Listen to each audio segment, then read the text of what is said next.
हो सकता है।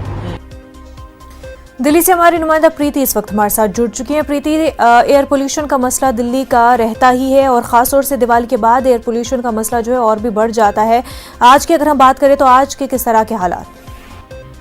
बिल्कुल आप ठीक कह रही हैं कि जिस तरीके से दिल्ली का इस समय का एयर पॉल्यूशन इंडेक्स है वो 400 के पार चला गया है, यानी कि 400 के पार एयर पॉल्यूशन इंडेक्स जी है। दिवाली के बाद ये स्थिति थी, ये और ज्यादा इस तरीके को देखने को मिल रही है। दिवाली के बाद से ऐसा लग रहा है कि दिल्ली आसमानों में पॉल्यूशन की एक चादर सी बिछ गई है और साथ ही इसके मुख्य कारण जो है वो अहम बताए जा रहे हैं कि जिस प्रकार से जो एयर पॉल्यूशन है लगातार बढ़ता जा रहा है।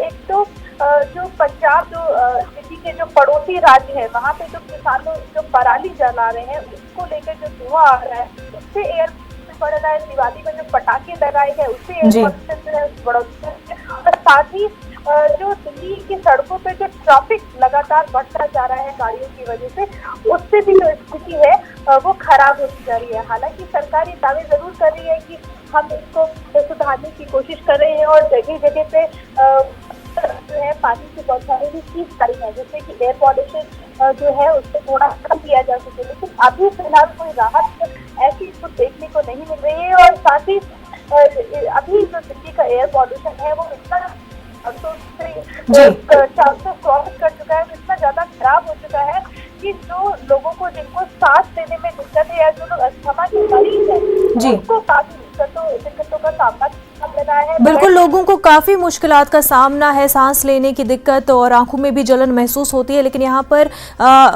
हुकूमत जो है जवाबदेह जरूर है, लेकिन पूरी तरह से हुकूमत पर ही सारा इल्जाम लगाना भी सही नहीं है। बीइंग अ रिस्पॉन्सिबल सिटीजन हमें भी खुद को सवाल करने की जरूरत है कि क्या ऐसी चीजें हैं जो हम कर रहे हैं जो कि एयर पोल्यूशन को मजीद कंट्रीब्यूट करती हैं। प्रीति, बेहद शुक्रिया आपका।